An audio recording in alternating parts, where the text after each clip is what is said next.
Temporary love, यह कहानी नहीं है, यह रियल सिचुएशन है। राजेश यहाँ पर एक कैरेक्टर है, उसको आपकी सजेशन यानी कि सुझाव जो है उसकी ज़रूरत है, तो आप ज़रूर दीजिएगा वीडियो के लास्ट में। पहले आप जान लो कि राजेश की प्रॉब्लम क्या है। उससे एक नहीं, दो नहीं, तीन तीन लड़कियाँ प्यार करती हैं। तो आइए इसको हम हिंदी में ट्रांसलेट करते हैं और अपनी इंग्लिश जो है उसको सुधारते हैं। बाकी राजेश को सजेशन मिलते रहेंगे। वर्ड मीनिंग्स काफ़ी सारे हैं इसमें, ठीक है। कुछ इस तरह से आप देख लीजिएगा, यहाँ पे वीडियो को पॉज कीजिए और पढ़ लीजिए इनको, और वीडियो के लास्ट में तो मैं अच्छे से समझा ही दूंगा आपको। तो चलिए शुरू करते हैं। मेरा नाम है पुनीत पारिक और आप देख रहे हैं hi fi English YouTube channel. Temporary, temporary होता है अस्थाई या कुछ वक्त के लिए। जैसे होता है कि कुछ टेम्परेरी चीज़ दे दो यार, ये काम निकल जाए, तो वैसे ये नहीं, अस्थाई है, परमानेंट नहीं है, ठीक है। परमानेंट का मतलब होता है कि पुख्ता जुगाड़ हो गया उसका। लव का मतलब प्यार होता है, तो टेम्परेरी जो लव है तो वो इस कहानी का टाइटल है, कुछ वक्त का प्यार। आई डोंट रियली नो, ठीक है। जैसे आई डोंट नो यानी मैं नहीं जानता, रियली यानी कि वास्तव में, तो मैं वास्तव में नहीं जानता। द मीनिंग यानी कि जो मतलब है ऑफ लव, प्यार का, तो प्यार का जो वास्तविक जो मतलब है वो मैं नहीं जानता हूँ। फॉर अ लॉन्ग टाइम यानी कि लंबे समय से। I have been playing with emotions, I have been playing यानी कि मैं खेल रहा हूँ विथ इमोशंस। इमोशन क्या होता है? जो भावनाएं होती हैं, जैसे प्यार की, नफरत की, गुस्से की, जो भी भावनाएं होती हैं तो उनको इमोशन कहते हैं। तो इमोशन जो होते हैं, भावनाओं से मैं लंबे टाइम से खेल रहा हूँ। This is the third time, ये क्या है? द थर्ड टाइम इनकी तीसरी बार है। आई एम लीविंग, मैं छोड़ रहा हूँ अ रिलेशनशिप। अ रिलेशनशिप यानी कि एक जो संबंध है, तो उसको मैं तीसरी बार छोड़ रहा हूँ। तो ये तीसरी बार हो रहा है इसके साथ में।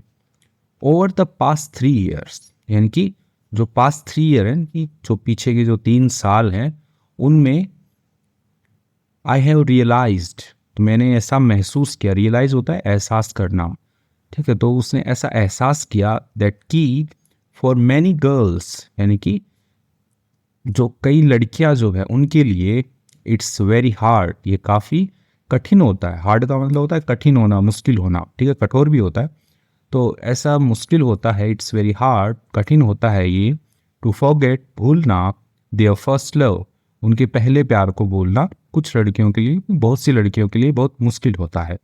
तो ये जो है, ये लड़का जो है ये रियलाइज़ कर चुका है ये। Let me explain, let me करने दो, एक्सप्लेन होता है बतलाने दो, तो मुझे एक्सप्लेन करने दो, मुझे बतलाने दो। माई नेम इज़ राजेश, मेरा नाम राजेश है। I am not a play boy, I am not, मैं नहीं हूँ अ प्ले बॉय। प्ले बॉय क्या होता है कि जैसे कि अय्यास जिसको बोलते हैं, आशिक मिजाज आप कह लो, कि एक से ज़्यादा गर्लफ्रेंड रखते हैं, ठीक है। तो कोई परमानेंट प्यार नहीं होता, उनके टेम्परेरी लव होते हैं, तो उसको हम प्ले बॉय बोल सकते हैं। तो I am not a play boy, मैं प्ले बॉय नहीं हूँ। सो इसलिए प्लीज़ कृपया करके डोंट जज मी, डोंट ना करे, जज होता है कि निर्णय करना या आंकना, आंके नहीं, मी मुझको, बाई के द्वारा, किसके द्वारा? माई पास्ट ब्रेकअप्स यानी कि मेरे जो पिछले जो ब्रेकअप्स हुए हैं, यानी कि मेरे जो पिछले जो संबंध टूटे हैं, तो उनको लेकर के आप ना मुझे जज मत करना कि मैं प्ले बॉय हूँ, मैं प्ले बॉय नहीं हूँ। तो ये राजेश ऐसा बोल रहा है। I come from a respected family, I come, मैं आता हूँ, फ्रॉम यानी किससे आता हूँ? अ रिस्पेक्टेड, एक सम्माननीय, फैमिली यानी कि परिवार से आता हूँ, यानी कि मेरा जो परिवार है बहुत अच्छा है, ठीक है। तो वहाँ से मैं आता हूँ। एंड और आई वर्क, मैं काम करता हूँ, इन अ ट्रांसपोर्ट कंपनी, एक जो ट्रांसपोर्ट क्या बोलते हैं इसको आप, ये जो सामान वामान इधर उधर करते हैं ना, ठीक है, यातायात वाले जो कंपनी होते हैं, तो उसके अंदर जो है मैं काम करता हूँ। आई ऑफन गेट ट्रांसफर्ड, ठीक है, आई ऑफन, ठीक है, यानी कि मैं अक्सर जो है गेट ट्रांसफर्ड, ठीक। अब यहाँ पे वो खुद ट्रांसफर नहीं हो रहा है, उसको किया जा रहा है ना ट्रांसफर, ठीक है। ट्रांसफर का मतलब होता है तबादला, एक स्थान पे पोस्टिंग है तो उसको दूसरे स्थान पे भेज दिया। तो आई ऑफन गेट ट्रांसफर्ड यानी कि मेरा जो है अक्सर तबादला जो है वो होता रहता है। टू कहाँ पर? डिफरेंट स्टेट्स यानी अलग अलग राज्यों में, इन इंडिया, इंडिया में, तो इंडिया में अलग अलग राज्यों में मेरा जो तबादला है वो होता रहता है, एवरी ईयर, हर साल। तो ये अपनी कहानी बता रहा है कि मैं ट्रांसपोर्ट कंपनी में काम करता हूँ और मेरा हर साल में से ट्रांसफ़र होता रहता है। आई एम 30 ईयर्स ओल्ड, मैं 30 साल का हूँ। गुड लुकिंग यानी कि दिखने में अच्छा हूँ। एंड और आई हैव अ डिम्पल्ड स्माइल, मेरे पास में क्या है, डिम्पल्ड स्माइल। तो डिम्पल्ड स्माइल क्या बोलते हैं आप हिंदी में बता दीजिएगा। कि इसकी जो मुस्कान है वो ऐसी है कि इसके ऐसे गालों के ऊपर ऐसे गड्ढे पड़ जाते हैं, जैसे शाहरुख खान सर के पड़ जाते हैं ना, हंसते हैं तब, तो वैसे ही जो गड्ढे हैं गाल के ऊपर वो गिर जाते हैं, डिम्पल बन जाते हैं, तो वो मुस्कान है मेरी। मैनी गर्ल्स यानी कि बहुत सी जो लड़कियां हैं, एडमायर प्रशंसा करती है, माई स्माइल मेरी मुस्कान की, एंड और माई पर्सनैलिटी तो जो मेरी व्यक्तित्व है, मेरा जो पर्सनैलिटी है, एंड और कम्युनिकेशन स्किल्स जो मेरे कम्युनिकेशन क्या होता है कि बातचीत करने का जो स्किल है, मेरा कौशल जो है, आर वेल नोन वो क्या है वेल नोन यानी कि बहुत ही जाना पहचाना है, इन माई सिटी यानी कि मेरी सिटी के अंदर प्रसिद्ध है, ठीक है।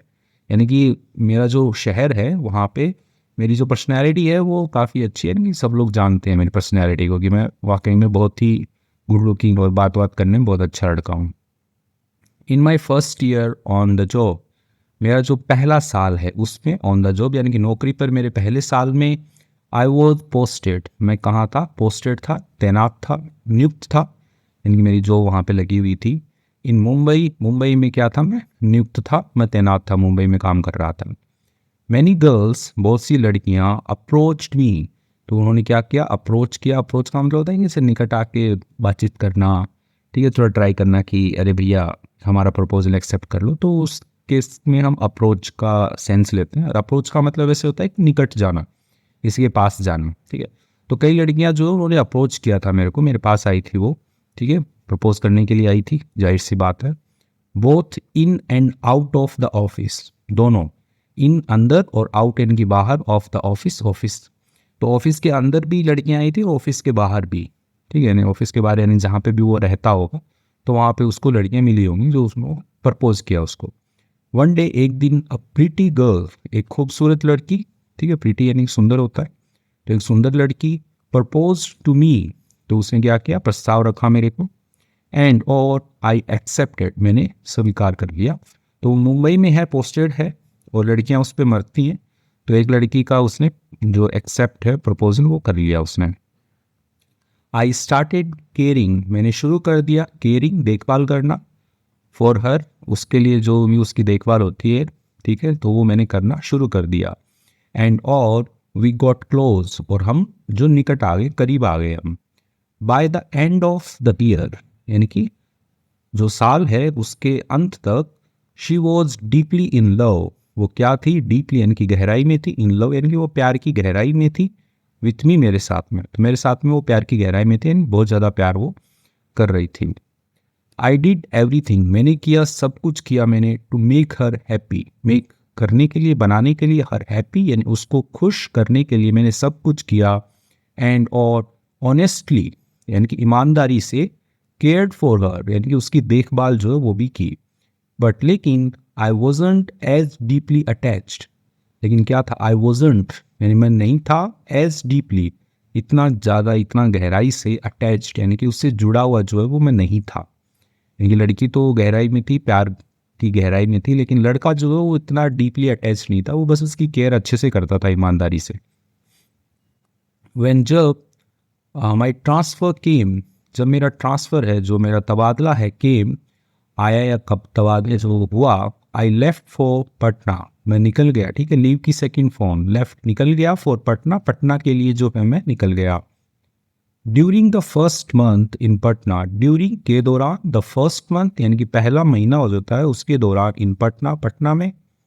I was still in touch, I was मैं था, स्टिल यानी कि अभी भी, इन टच यानी कि संपर्क में था, टच का मतलब स्पर्श करना होता है, और संपर्क में भी होना कि गेट इन टच यानी कि संपर्क में रहना, आपने सुना होगा बहुत जगह बोलते हैं। विद द मुंबई गर्ल यानी कि मुंबई की जो लड़की है उसके साथ में मैं टच में था 1 महीने तक। बट सून आफ्टर, लेकिन सून आफ्टर इनकी जल्द ही बाद में, आई स्टार्टेड मैंने शुरू कर दिया, रिसीविंग अटेंशन, रिसीविंग प्राप्त करना, अटेंशन होता है ध्यान, प्राप्त करना, from girls in Patna, from कहाँ से, गर्ल्स यानी लड़कियों से, इन पटना पटना, तो पटना की जो लड़कियां हैं उनसे मैंने अटेंशन जो है वो पाना शुरू कर दिया, कि वो लड़कियां मेरे को अटेंशन दे रही थी। अ सिमिलर स्टोरी यानी कि एक इसी प्रकार की जो कहानी है, अनफोल्डेड फोल्ड का मतलब होता है समेटना, अनफोल्ड होता है खुलना। ठीक है, तो इसी प्रकार की कहानी जो है वो सामने आई। ठीक है, ऐसी कहानी सामने आई कि जैसे मुंबई में हुआ था कि उसको प्यार हो गया, मतलब कोई लड़की ने प्रपोज कर दिया, उसके साथ रहने लग गया, तो ऐसा ही उसके साथ पटना में हुआ। आई बिगेन, मैंने शुरू की, अ न्यू रिलेशनशिप, एक नया संबंध जो होता है वो मैंने शुरू किया, बट लेकिन इट डिडंट लास्ट आइदर, यानी कि वो जो है लास्ट का मतलब तो अंतिम होता है, वो लास्ट का मतलब है कि चलना होता है, टिकना भी होता है। ठीक है, तो कहते हैं कि ये लॉन्ग लास्टिंग है, ये लंबे टाइम तक चलेगा। ठीक है, तो वैसे ही तो इट डिडंट लास्ट आइदर, यानी कि ये जो है यह भी, यहाँ पे आइदर का मतलब भी का है, तो ये जो रिलेशनशिप है ये भी नहीं टिकी उसकी। नाउ अब आई एम इन दिल्ली, मैं किस में हूँ, दिल्ली में हूँ। डेटिंग, ठीक है, डेटिंग मतलब डेट करना होता है कि लड़का लड़की आपस में साथ में घूमते फिरते हैं, ठीक है, चाय कॉफ़ी पीते हैं। तो थर्ड गर्ल, तो जो तीसरी लड़की है उसको मैं डेट कर रहा हूँ। आई डोंट नो, मैं नहीं जानता। इफ़, अब इफ़ का मतलब यहाँ पे क्या के सेंस में रहेगा, ठीक है, यदि नहीं लेंगे, ठीक है, थोड़ा सा आप जब आप आगे पढ़ोगे एक्सपीरियंस हो जाएगा तो पता लगने लग जाएगा। तो क्या दिस इज़ ट्रू लव, तो क्या ये सच्चा प्यार है, और या फिर जस्ट अनदर टेम्परेरी कनेक्शन, या बस ये दूसरा टेम्परेरी अस्थायी कनेक्शन यानी कि संबंध है। आई नो, मैं जानता हूँ, दैट कि वेन एवर, जब कभी, I move to a new place, I move to new place यानी कि जब मैं जाता हूँ, अ न्यू प्लेस एक नए स्थान पर जब मैं जाता हूँ, आई मीट, मैं मिलता हूँ, समवन न्यू यानी किसी नए से जब मैं मिलता हूँ, एंड और द प्रीवियस कनेक्शन यानी कि जो पुराना वाला जो कनेक्शन संबंध जो होता है, फेड्स अवे। ठीक है, तो वो क्या होता है कि ऐसे फेड का मतलब होता है कि जैसे कलर फेड हो जाता है ना, आप किसी टी शर्ट को धूप में सुखाते हो तो वो हल्की पड़ जाती है, तो उसी से लिया गया है कि फेड्स अवे, इनकी जो कनेक्शन है वो धीरे धीरे करके ऐसे धुंधला होकर ख़त्म हो जाता है। तो बोल रहा है कि मैं जब नए जगह जाता हूँ, वहाँ पे नए लोग से मिलता हूँ, तो पुराने वाले जो मेरे रिश्ते हैं वो ख़त्म हो जाते हैं। The girls from Mumbai and Patna, यानी कि जो लड़कियां जो हैं मुंबई और पटना से, are still sending me messages, वो अभी भी क्या कर रही है, भेज रही हैं मुझे मैसेजेस, संदेश भेज रही हैं। वेटिंग फॉर मी, इंतज़ार कर रही हैं मेरे लिए। एंड नाउ, और अब, द दिल्ली गर्ल, यानी कि जो दिल्ली की जो लड़की है, is also deeply in love, वो क्या है अभी भी, डीपली गहराई में है, इन लव यानी कि वो भी प्यार, गहरे प्यार में है वो भी अभी, दिल्ली वाली भी। यू टेल मी, आप बताइए मुझे, वॉट शुड आई डू, यानी कि मुझे क्या करना चाहिए, मुझे क्या करना चाहिए। I don't want to hurt anyone, I don't want यानी मैं नहीं चाहता, टू हर्ट एनी वन यानी किसी को भी हर्ट नहीं करना चाहता, ठेस नहीं पहुंचाना चाहता।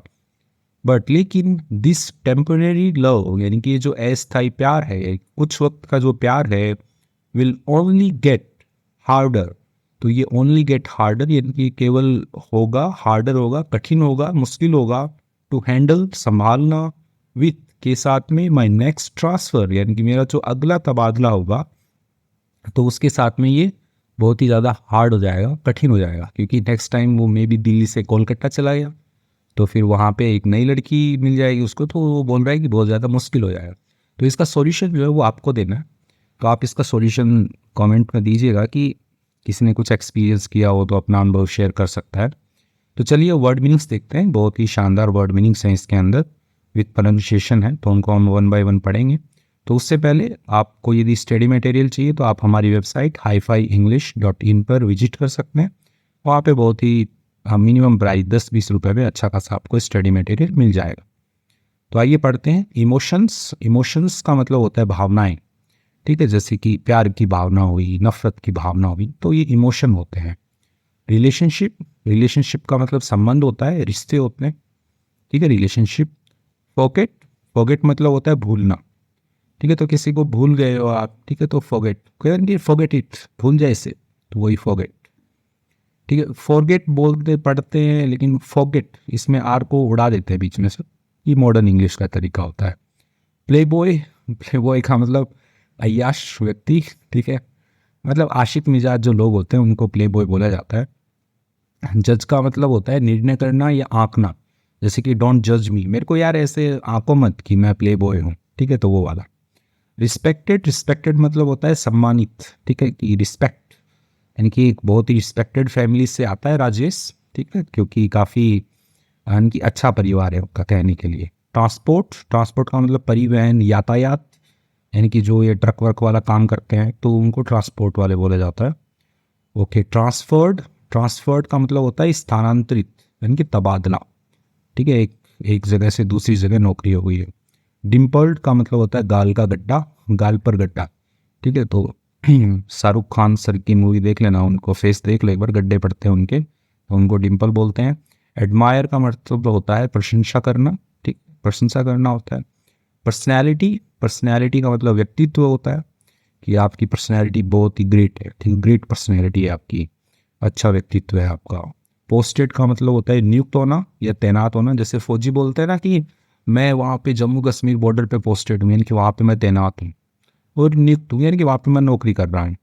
प्रपोज्ड होता है प्रस्ताव देना, ठीक है। अटैच का मतलब होता है जुड़ा हुआ, कि वो ऐसा इतना डीपली जुड़ा हुआ नहीं था, जो राजेश है वो इतना गहराई से जुड़ा हुआ नहीं था। अटेंशन का मतलब होता है ध्यान, ठीक है, तो जो लड़कियां हैं वो उसको अटेंशन देती थी, ठीक है, यानी कि वो जो लड़का है राजेश, उसने प्राप्त किया अटेंशन, रिसीव किया उसने अटेंशन। अनफोल्डेड का मतलब होता है सामने आना, ठीक है, कोई भी होता है ना कि खुलासा होना, ठीक है, वैसा। ओके, कनेक्शन का मतलब संबंध होता है। प्रीवियस मतलब होता है पूर्व का, ठीक है, यानी कि पहले का भी उसका ऐसा था, वही। टेम्परेरी, अस्थायी होता है ये। हैंडल का मतलब होता है संभालना, ठीक है, हैंडल, ठीक है, हैंडल का मतलब वो भी होता है जो सूटकेस का हैंडल होता है ना, ठीक है, तो पकड़ने का होता है उसको, ठीक है, और हैंडल का मतलब संभालना भी होता है as a verb. Realised, realise का मतलब होता है एहसास होना, ठीक है, ऐसा एहसास हुआ उसको, ठीक है, उसको थोड़ा समझ में आ गया कि लड़कियां जो है वो बहुत ही ज़्यादा इमोशनल होती है, ऐसा उसको समझ में आया। एडमायर का मतलब होता है सराहना करना, प्रशंसा करना, सेम ही है, ऊपर भी आया था। एक्सपेक्टेड, सॉरी, एक्सेप्टेड, एक्सेप्ट का मतलब होता है स्वीकार करना, ठीक, किसी को एक्सेप्ट कर लिया आपने। ऑनेस्टली का मतलब होता है ईमानदारी से। डीपली मतलब होता है गहराई से, ठीक है, तो गहराई से वो प्यार करता था, डीपली इन लव, ठीक है। ऑनेस्टली यानी कि ईमानदारी से वो केयर करता था उसकी, तो इसलिए ये ऑनेस्टली वर्ड आया। तो आई होप आपको अच्छे से वर्ड मीनिंग्स भी समझ में आए होंगे, और ऐसी कहानियों से और भी मज़ा आता है अंग्रेजी पढ़ने में। तो वीडियो अच्छा लगा है लाइक कीजिए, चैनल पे नए हैं सब्सक्राइब कीजिए, और थैंक्स लिख दीजिए कमेंट में, और मेरी तरफ से भी आपको थैंक्स, थैंक यू।